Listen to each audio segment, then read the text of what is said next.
ఇప్పుడు మనం ఆరోగ్య గ్రామం, ఆనంద భవిష్యత్తు. గ్రామాలు ఎందుకు ఆరోగ్యం వైపు అంటే ప్రివెంటివ్ హెల్త్ కేర్ అని అంటాం. దాని వైపు ఇప్పుడు చూడాల్సినటువంటి ఆవశ్యకత ఎందుకు వచ్చింది అని అంటే, ఇందాక మన నవీన్ గారు చెప్పారు, మన మొత్తం ప్రపంచం ఏ స్టేజ్లో ఉంది, అలాగే మన భారతదేశం ఏ కండిషన్లో ఉంది, మన విలేజెస్లో ఉన్నటువంటి పీపుల్ యొక్క ఆరోగ్య పరిస్థితులు ఎలా ఉన్నాయి అనే దాని మీద చక్కటి క్షుణ్ణంగా వివరణ స్టాటిస్టిక్స్ అంతా కూడా ఇచ్చారు ఆయన.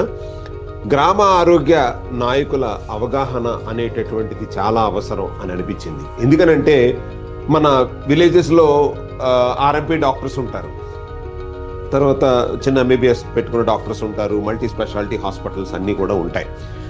కాకపోతే అవన్నీ కూడా మనకి ఎలా ఉంటాయి అని అంటే, ప్రాబ్లం వచ్చిన తర్వాత ఒక ఆర్ఎంపీ డాక్టర్ మన ఇంటికి ఎందుకు పిలుస్తాము, సరే ఏం తినాలి ఏం తినకూడదు అని చెప్పేటటువంటి అవగాహన వాళ్ళకు ఉండదు.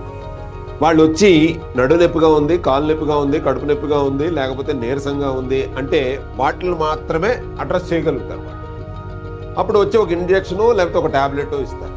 అసలు ఆ అనారోగ్యం కలగడానికి గల కారణాలు ఏంటనేటువంటిది మనం గనక తెలుసుకుంటే అది అనారోగ్యం రాకుండా కూడా మనం ఆపుకునేటువంటి పరిస్థితి మనకు తెలిసిపోతుంది. దానికి మనం ప్రశ్నించుకోవాల్సినటువంటి కొన్ని ప్రశ్నలు వేసుకుందాం. మనం నిజంగా ఆరోగ్యంగా ఉన్నామా? అదేంటి సార్ మేము బాగానే ఉన్నాం కదా అని అంటారు. ఎంతమంది ఆరోగ్యంగా ఉన్నారు? ఇంతవరకు ఎవరు హాస్పిటల్కి వెళ్లకుండా ఎవరన్నా ఉన్నారు? అదేం క్వశ్చన్ సార్, వెళ్లకుండా ఎవడన్నా ఉంటాడా హాస్పిటల్కి వెళ్లకుండా? అంటే వెళ్ళడానికి గల కారణాలు ఏంటి అనేది మనం ఎప్పుడైనా నేర్చుకోగలిగామా, మనం క్వశ్చన్ చేసుకోగలిగామా అని. అంటే ఇంతవరకు హాస్పిటల్ వెళ్ళని వాళ్ళ పరిస్థితి అయితే భగవంతుడి దయ వల్ల చాలా సంతోషం. వెళ్ళకుండా ఉండాలంటే ఏం చేయాలి? అది మన చేతుల్లోనే ఉంది అనే దాని మీదే మనం ఇప్పుడు డిస్కస్ చేద్దాం. ఇవాళ ఇందాక మనం ప్రశ్నించుకుందాం అనేటటువంటి విధానంలో బీపీ లేని ఇల్లు లేదు, షుగరు, థైరాయిడ్, సరిగ్గా నిద్ర పట్టకపోవటం, ఏజ్డ్ పీపుల్కి మందులు ఇవ్వటం, కోడలో కూతురో ఇవ్వటం, ఇవన్నీ కూడా కామన్గా అయిపోయినాయి అనమాట. సో డబ్బు లేని ఇళ్ళు ఉన్నాయో లేవో కానీ జబ్బు లేని ఇళ్ళు అయితే లేవు, గ్రామాల్లో లేవు. మోకాళ్ళ నొప్పులు అంటారు, లేకపోతే నడువు నొప్పి అంటారు, లేకపోతే ఇంకోటిలో కూడా ఏదో ఒక అనారోగ్యంతో సఫర్ అవుతూ ఉన్నాం. ఎందుకు ఇలా అనారోగ్యం సఫర్ అవడానికి గల కారణం ఏంటి అనంటే, మన గ్రామాల్లో ఇదివరకు జీవితం ఎలా ఉంది, ఇప్పుడు ఎలా ఉంది అనే దాని మీద ఒక్కసారి గ్రామాల యొక్క పరిస్థితి, ఇదివరకు సహజ సిద్ధమైనటువంటి ఆహారాన్ని తీసుకునేవాళ్ళం. అంటే శారీరక శ్రమ ఎక్కువగా ఉంది.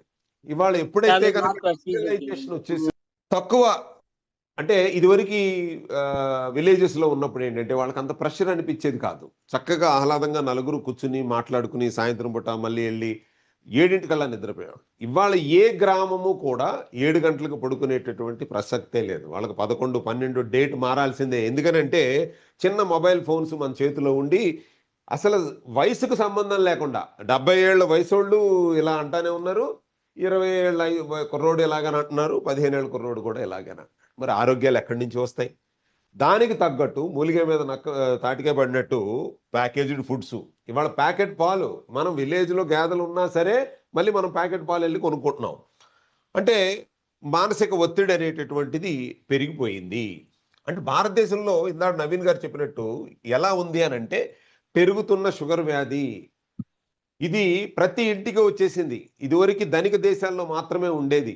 ఇవాళ క్రమక్రమంగా మన భారతదేశంలో కూడా వచ్చేసి మన ప్రపంచంలోనే మొదటి స్థాయికి చేరుకునేటటువంటి దీంట్లోకి మనం వచ్చేసాం.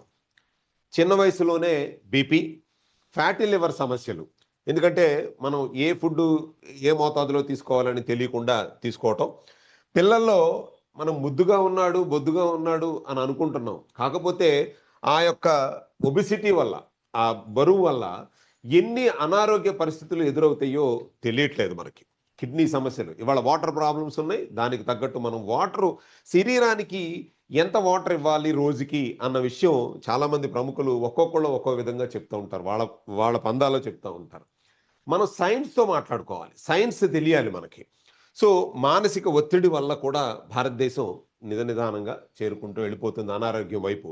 ఇలా కొనసాగితే 2030 నాటికి ఏమవుతుంది అని అంటే పెరుగుతున్నటువంటి హాస్పిటల్స్ మీరు ఒక్కసారి గూగుల్ చేసి చూడండి. మీ దగ్గర ఇవాళ అన్ని స్మార్ట్ ఫోన్స్ ఉన్నాయి, అందరి దగ్గర ఉన్నాయి. గత సంవత్సరంలో 2025కి 2026కి హాస్పిటల్స్ ఎన్ని పెరిగినాయి అని ఒక గూగుల్ చేయండి, ఎన్ని వచ్చినాయో తెలుసుద్ది.